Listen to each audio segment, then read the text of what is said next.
Je n'oublierai jamais l'expression du visage de Sarah lorsque je lui ai remis les valises de mon mari juste devant son mari déconcerté. Ce seul moment de choc absolu, ses yeux parfaitement tapissés de mascara s'écarquillant, sa main manucurée volant pour couvrir sa bouche, valait chaque seconde de la douleur que j'avais endurée. Mais je prends de l'avance. Je m'appelle Emma Mitchell, 42 ans, responsable marketing et, jusqu'à il y a 3 semaines, ce que je pensais être la moitié d'un mariage solide comme le rock qui a duré 15 ans. Mon mari, Daniel, et moi avons déménagé à Oakwood Terrace il y a 2 ans. Un quartier de banlieue calme avec des rues bordées d'arbres et des maisons juste assez éloignées les unes des autres pour donner l'illusion d'intimité. Le genre d'endroit où les gens se saluent en récupérant du courrier, mais ne savent pas nécessairement ce qui se passe derrière les portes closes. Sarah et Mark Henderson vivaient juste en face de chez nous. Ils formaient le couple parfait. Elle était toujours impeccablement habillée, sans aucun cheveu blond déplacé. Il a réussi dans l'immobilier avec ce charme exercé qui vendait des maisons. Ils nous ont accueillis dans le quartier avec une bouteille de vin et des biscuits faits maison que j'ai appris plus tard que Sarah avait acheté à la boulangerie du centre-ville. Cela aurait dû être mon premier indice sur son authenticité. « De quoi tu parles ?» demanda-t-il. Mais ses yeux en qui j'avais confiance depuis 15 ans, ne rencontrèrent pas les miens. Dans ma main, je tenais son téléphone. Il l'avait laissé allumé. Le comptoir de la cuisine pendant que je prenais une douche, et quand il bourdonnait à plusieurs reprises avec des SMS entrants, j'ai fait quelque chose que je n'avais jamais fait auparavant, et ce que j'ai vu a brisé les fondements de tout ce que je pensais de ma vie. Tu devrais vraiment être plus prudent avec ton mot de passe, dis-je doucement, parcourant des mois d'échanges entre mon mari et Sarah Henderson, des plans pour leur rencontre, des blagues internes sur les rencontres pendant que Mark était en voyage d'affaires et que je travaillais tard. A commencé, mais je l'ai interrompu. Expliquez quoi exactement? Comment as-tu couché avec notre voisin ces 8 derniers mois? Comment tu lui as dit que notre mariage était à bout de souffle pendant que tu me murmurais « je t'aime » tous les soirs? S'il vous plaît, Daniel, expliquez-vous. L'air de la pièce était épais, irrespirable. Dehors, à travers la fenêtre de notre chambre, je pouvais voir Sarah arroser des plantes sur son porche, ignorant complètement que son secret soigneusement construit était en train de s'effondrer. « Ce n'est pas ce que tu penses, dit Daniel, utilisant cette voix apaisante qu'il employait toujours pour essayer de me dissuader d'être bouleversé. Là avant, je trouvais ça réconfortant. Maintenant, ça me donne la chair de poule. Vraiment? Parce que je pense que tu as été notre voisin chaque fois que je ne suis pas là. La vulgarité semblait étrangère à ma langue, mais en quelque sorte nécessaire. Je crois que tu me mens en face depuis des mois en planifiant un petit rendez-vous avec une femme qui me fait signe tous les matins. Quelque chose a changé en moi ce matin-là. Le choc initial avait cédé la place à un calme étrange et inquiétant. J'avais l'impression de me regarder de l'extérieur de mon corps, observant cette scène se dérouler comme un spectateur. J'allais y mettre un terme, dit-il, la voix brisée. C'était juste que ça ne voulait rien dire. J'ai alors ri, un son dur qui m'a même surpris. C'est pire, Daniel. Ça veut dire que tu as risqué tout ce qu'on a construit ensemble pour quelque chose qui ne voulait rien dire. Il m'a tendu la main, mais j'ai reculé. Ne le faites pas. Je l'ai regardé se débattre, cherchant les mots justes qui pourraient éventuellement défaire ce qui avait été fait. Il n'y en avait pas. Est-ce que Mark est au courant? J'ai demandé. Daniel pâle. Bien sûr que non. Emma, s'il te plaît.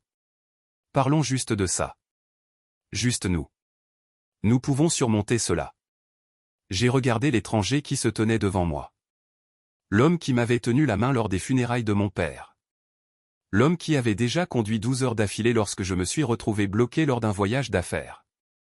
L'homme qui apparemment pouvait mener une double vie sans l'ombre d'un remords jusqu'à ce qu'il soit attrapé. Vous savez ce qui est fascinant? Dis-je d'une voix plus ferme que je ne le ressentais. Je n'arrêtais pas de penser que quelque chose n'allait pas ces derniers mois. En fait, j'ai commencé une thérapie parce que je pensais que c'était moi, que j'étais paranoïaque ou trop nécessiteux. J'ai avalé difficilement. Je me suis reproché la distance qui nous séparait. Dehors, Sarah a fini d'arroser ses plantes et est retournée à l'intérieur de sa maison, la maison où mon mari était apparemment un visiteur fréquent. Je vais travailler, dis-je finalement. Et quand je rentrerai à la maison, je m'attends à ce que tu sois parti. Emma, c'est aussi ma maison, protesta-t-il, retrouvant enfin sa colonne vertébrale. J'ai souri, mais il n'y avait aucune chaleur dedans. Tu as raison. C'est Alors, je vais simplifier les choses. Vous avez deux choix. Partez temporairement pendant que nous résolvons cela, ou j'appelle Mark Henderson tout de suite et je détruis votre petit arrangement confortable. La couleur disparut de son visage. Vous ne m'essayeriez pas, dis-je, surpris par ma propre détermination inébranlable. Vous m'avez clairement sous-estimé pendant des mois. Ne faites plus cette erreur. Alors que je sortais de la pièce pour me rendre au travail comme si c'était un jour normal, quelque chose s'est cristallisé en moi.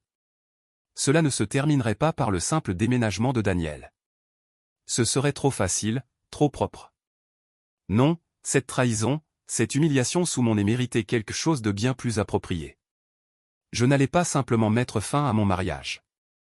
J'allais exposer leur liaison d'une manière qu'aucun d'eux n'oublierait jamais. Cette journée de travail s'est déroulée dans le flou. J'ai assisté à des réunions, répondu à des emails et souri à des collègues pendant que mon esprit parcourait les 8 derniers mois, recalibrant chaque souvenir avec cette nouvelle et terrible connaissance. Le soir où Daniel a dit qu'il devait travailler tard, il est rentré à la maison en sentant légèrement un parfum que je ne possédais pas. Le week-end, je suis allé rendre visite à ma sœur et il a affirmé avoir organisé un voyage de pêche qui n'avait mystérieusement produit aucun poisson ni aucune photo. Le moment où Sarah faisait des commentaires étrangement familiers sur des choses de ma vie que Daniel avait dû partager avec elle.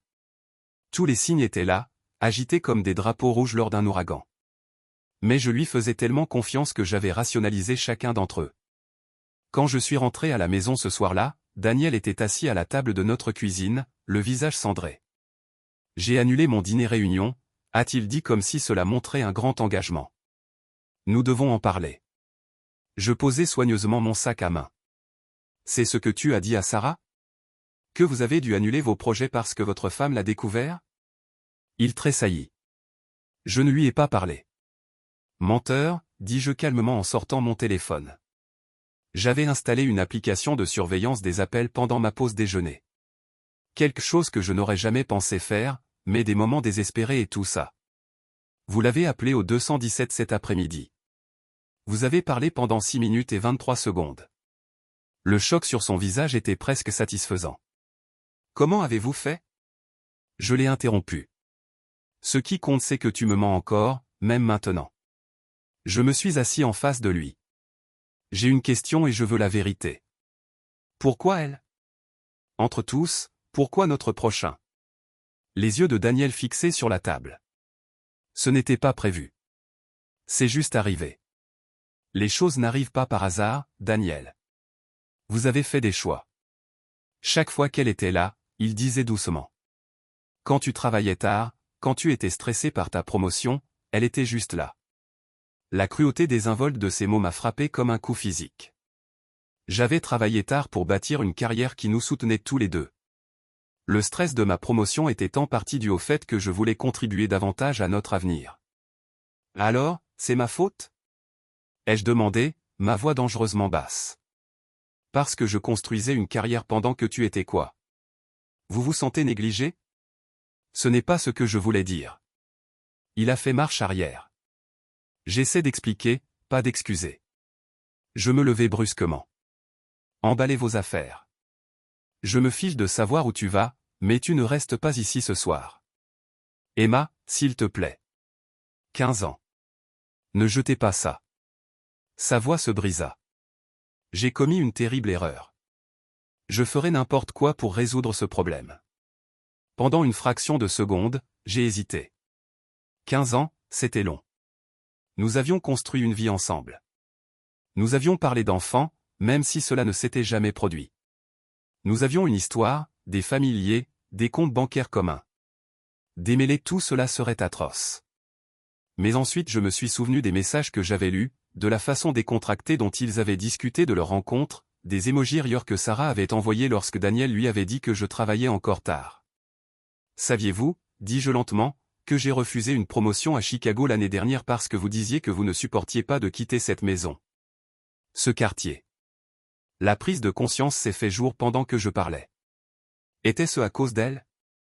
As-tu manipulé ma carrière pour rester proche de ta maîtresse? Son silence était une réponse suffisante. Sortez, murmurai-je. Lorsqu'il ne bougeait pas, j'ai senti quelque chose se briser en moi. Sortez, j'ai crié assez fort pour être sûr que les voisins pouvaient entendre, y compris Sarah. Il se leva précipitamment, s'éloignant de moi comme si j'étais dangereux. Peut-être qu'à ce moment-là je l'étais. Je vais chercher quelques affaires, dit-il rapidement. Et nous parlerons demain quand nous serons tous les deux plus calmes. Je l'ai regardé se précipiter à l'étage et un étrange sentiment de clarté m'a envahi. Les lumières étaient allumées et je pouvais voir des ombres bouger derrière les rideaux. Est-ce que Sarah paniquait en ce moment? Daniel l'avait-il prévenu que je savais? Mon téléphone avait sonné avec un message de ma sœur Olivia. Tout allait bien lors de notre appel. Je ne l'avais encore dit à personne. Voisin. Tu viens demain? Sa réponse a été immédiate. En route maintenant. Ne fais rien que je ne ferai pas avant d'y être. Cela m'a fait sourire, même brièvement. La liste des choses qu'Olivia ne ferait pas était remarquablement courte. Je serai au Marriott du centre-ville, dit Daniel, se tenant maladroitement près de la porte. Et s'il te plaît, appelle-moi demain. Nous pouvons résoudre ce problème. Je n'ai rien dit. Je l'ai juste regardé sortir de notre maison et partir. Pas au Marriott, j'en étais certain. Probablement directement dans les bras d'attente de Sarah au moment où Marc partait en voyage d'affaires demain. Cette pensée m'a fait bouillir le sang. Cette nuit-là, j'ai à peine dormi. Je restais éveillé, fixant le plafond, cataloguant chaque mensonge, chaque trahison. Au matin, ma tristesse s'était cristallisée en quelque chose de plus dur, de plus froid. Je savais exactement ce dont j'avais besoin. Quand Olivia est arrivée, son étreinte féroce m'a presque tout brisé, a-t-elle demandé. Alors j'ai fait. Chaque détail réglé, chaque réalisation, chaque plan qui se formait dans mon esprit. Elle a demandé quand j'ai fini. Alors, j'ai répondu. Je me mets au travail. Daniel n'a jamais compris mon cas, ce qu'il a clairement sous-estimé, c'est ma capacité de réflexion stratégique. On ne devient pas responsable marketing sans savoir planifier plusieurs étapes à l'avance. Tout d'abord, je l'ai dit à Olivia alors que nous étions assis à la table de ma cuisine ce matin-là. Je dois confirmer l'emploi du temps de Marc. Comment vas-tu faire ça sans prévenir Sarah? Elle a demandé. J'ai souri légèrement. Parce que Marc et moi avons quelque chose en commun. Nous travaillons trop tous les deux. Il publie chaque semaine ses journées portes ouvertes immobilières sur la page Facebook de la communauté. Effectivement, une vérification rapide a confirmé que Marc avait prévu des journées portes ouvertes toute la journée de samedi demain. Un timing parfait. Maintenant, nous devons récupérer les affaires de Daniel, dis-je. Olivia haussa un sourcil. Tous? Non, juste assez pour faire une déclaration. Nous avons passé la matinée à sélectionner des articles dans la garde-robe de Daniel, ses costumes préférés, la montre chère que je lui avais offerte pour notre 10e anniversaire, les chemises monogrammées que sa mère envoyait à chaque Noël. Je les ai emballées méthodiquement dans nos plus grandes valises, en ajoutant ses articles de toilette, ses médicaments et la photo encadrée de nous sur sa table de nuit. Et ça? Olivia a brandi son passeport. J'y ai réfléchi un instant. Ajoutez-le. Il en aura besoin lorsqu'il vivra ailleurs. À midi, nous avions fait 3 grosses valises. J'ai envoyé un texto à Daniel. J'ai emballé quelques essentiels pour vous. Vous pourrez récupérer le reste plus tard. Sa réponse est venue rapidement. Merci. Pouvons-nous parler aujourd'hui? Je n'ai pas répondu. Au lieu de cela, j'ai appelé mon avocate, une femme requin qui s'occupait des contrats de mon entreprise depuis des années. Elle a accepté de me rencontrer cet après-midi. Tu ne perds pas de temps, observa Olivia alors que je récupérais mes clés. Pourquoi le ferais-je? Ils ne nous ont pas fait. Pendant qu'Olivia restait à la maison, j'ai rencontré mon avocate, Regina, et j'ai tout expliqué. Elle prit des notes détaillées, son expression devenant progressivement plus sombre. Des preuves numériques, a-t-elle demandé. J'ai des captures d'écran de tout, j'ai confirmé. Et les enregistrements téléphoniques montrant leurs appels. Regina hocha la tête avec approbation. Bien. De quoi d'autre as-tu besoin de moi aujourd'hui? Un accord préliminaire de séparation. Et je veux que nos comptes soient gelés. Elle m'a étudié attentivement. Vous êtes sûr de ne pas vouloir d'abord essayer de consulter? Les tribunaux semblent plus favorables. Je ne suis pas intéressé par ce qui semble favorable. J'interviens. Ce qui m'intéresse, c'est ce qui est juste. Il m'a trahi dans notre maison avec notre voisin pendant 8 mois. Il a manipulé mes choix de carrière pour faciliter sa liaison. Je veux qu'il ressente ça. L'expression sévère de Regina s'adoucit légèrement. Je comprends. J'aurai les papiers prêts ce soir. De retour à la maison, Olivia était occupée. J'ai creusé un peu, annonça-t-elle. Sarah est une sacrée papillonne sur les réseaux sociaux. Et écoute, elle m'a montré le compte Instagram de Sarah défini comme privé, mais Olivia avait trouvé un moyen d'y accéder grâce à une connaissance commune. Des dizaines de photos de l'année dernière ont désormais pris un nouveau sens. Sarah dans un restaurant que Daniel prétendait n'avoir jamais visité. Sarah portait un bracelet identique à celui que Daniel avait prétendu avoir acheté pour sa mère. Sarah en week-end sur la côte à une époque où Daniel avait dit qu'il était à une conférence. Elle l'a affiché, dis-je, me sentant malade. Sous le nez de tout le monde. Pas seulement ça, ajouta Olivia d'un air sombre. Je pense qu'ils utilisent votre maison. Quoi? Elle montra une photo de Sarah tenant un verre de vin. En arrière-plan, à peine visible mais indubitable pour moi, se trouvait le dosseret de carrelage unique de ma cuisine. Cette prise de conscience m'a frappé comme un seau d'eau glacée. Ils n'avaient pas seulement couché ensemble. Ils avaient amené leur liaison chez moi quand j'étais parti. Quelque chose de froid et de dur s'est installé dans ma poitrine. Changement de plan, dis-je doucement. Nous n'emballons pas seulement ces essentiels. Nous les livrons demain. Cette nuit-là, j'ai à peine dormi.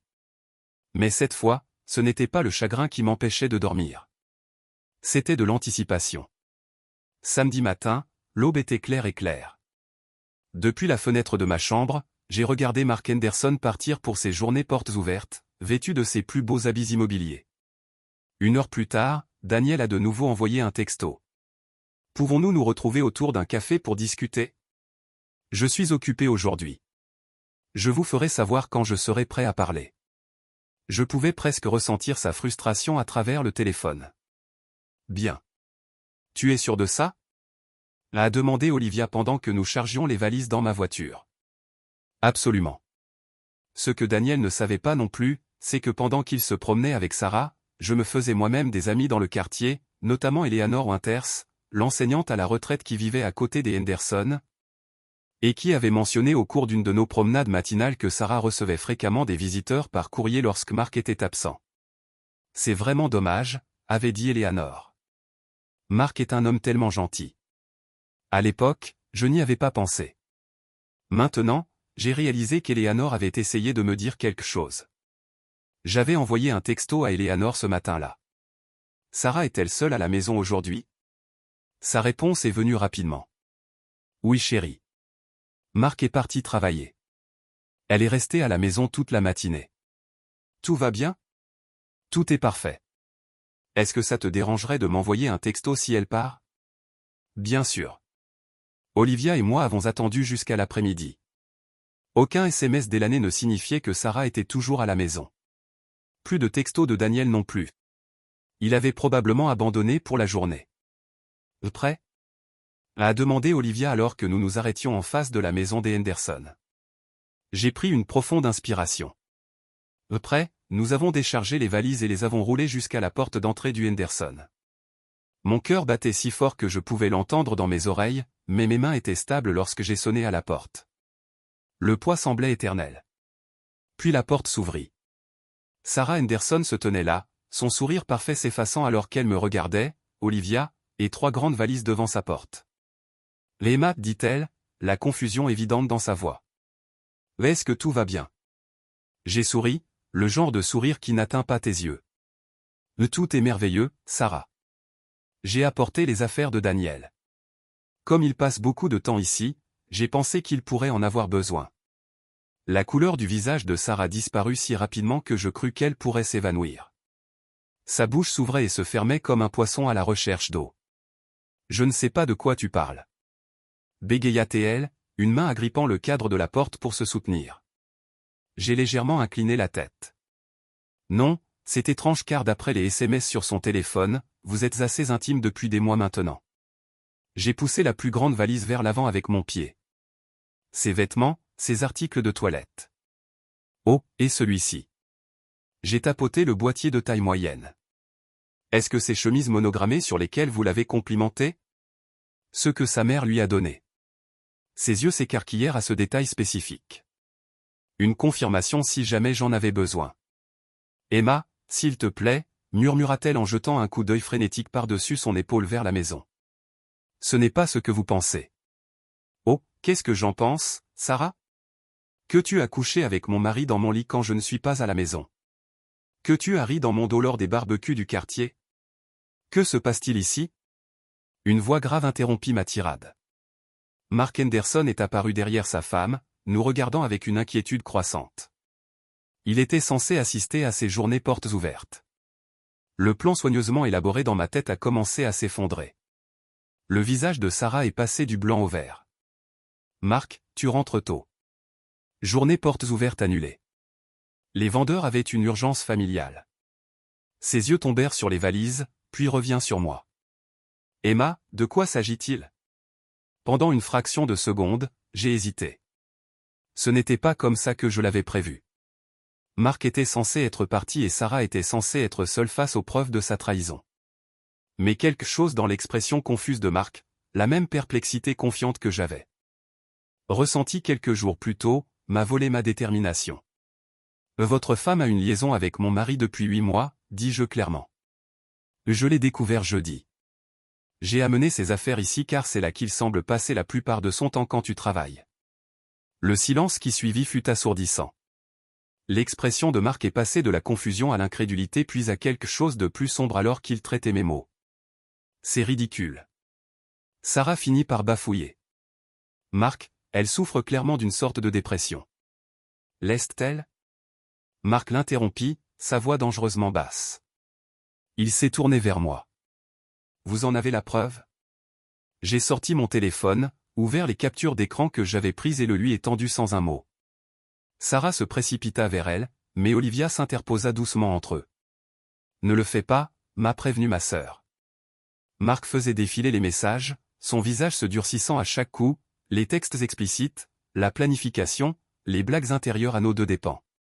Quand il leva les yeux, ses yeux étaient froids. Combien de temps? Il a demandé à sa femme. Mark, s'il te plaît, je peux t'expliquer. Combien de temps? Rugit-il, nous faisant tous tressaillir. Sarah se mit à pleurer, du mascara coulant sur ses joues. C'est juste arrivé, Mark. Cela ne voulait rien dire. J'ai ri amèrement. Drôle. C'est exactement ce que Daniel a dit. Comme s'il était invoqué par son nom. Une voiture s'est arrêtée en trombe au bord du trottoir. Daniel sursauta, la panique inscrite sur son visage alors qu'il observait la scène devant la porte du Henderson. Emma, qu'est-ce que tu fais? A appelé-il en se précipitant vers nous. Mark m'a rendu mon téléphone et s'est tourné vers mon mari. Je pense que votre femme livre vos affaires dans leur nouvelle maison, dit-il d'une voix étrangement calme. Puisque tu es si à l'aise dans le mien. Daniel s'arrêta net, regardant Mark, Sarah et moi. Mark, écoute. Ce n'est pas le cas. Si vous dites que ce n'est pas à quoi cela ressemble, je pourrais vous frapper, l'interrompit Mark. Parce qu'on dirait exactement que tu as été ma femme dans mon dos. Derrière le dos d'Emma, il montra les valises. Prenez votre et quittez ma propriété. Le visage de Daniel se plissa. Sarah, dis-lui. Lui dire quoi? Ai-je demandé, retrouvant ma voix. Que vous avez planifié des escapades de week-end ensemble. Que tu étais dans notre lit quand je ne suis pas à la maison. Que toi, ma voix s'est légèrement cassée. Que tu lui as dit que notre mariage échouait tout en me disant que tout allait bien. Une petite foule avait commencé à se rassembler sur le trottoir. Des voisins faisant semblant de promener leurs chiens ou de vérifier leur courrier, tous regardant le drame se dérouler, y compris Elena Winters, qui m'a fait un petit signe de tête triste en guise de remerciement. Tout le monde regarde, siffla Sarah, essayant de ramener Mark à l'intérieur. Nous devons en parler en privé. Non, dit fermement Mark en lui secouant la main. J'en ai fini avec la vie privée et les secrets. Il s'est tourné vers moi. Le saviez-vous avant jeudi? Je secouai la tête. Je n'en avais aucune idée. J'ai trouvé leur message sur son téléphone. Mark hocha la tête, un regard sombre et compréhensif passant entre nous. Membre d'un club que personne ne veut rejoindre. Daniel, dis-je en me tournant vers mon mari choqué. J'ai gelé nos comptes. J'ai déposé des papiers de séparation. Mon avocat vous contactera lundi. J'ai fait signe aux valises. Tu devrais prendre ça. Je suppose que vous aurez besoin d'un endroit où séjourner maintenant que vos 2 lits ne sont plus disponibles.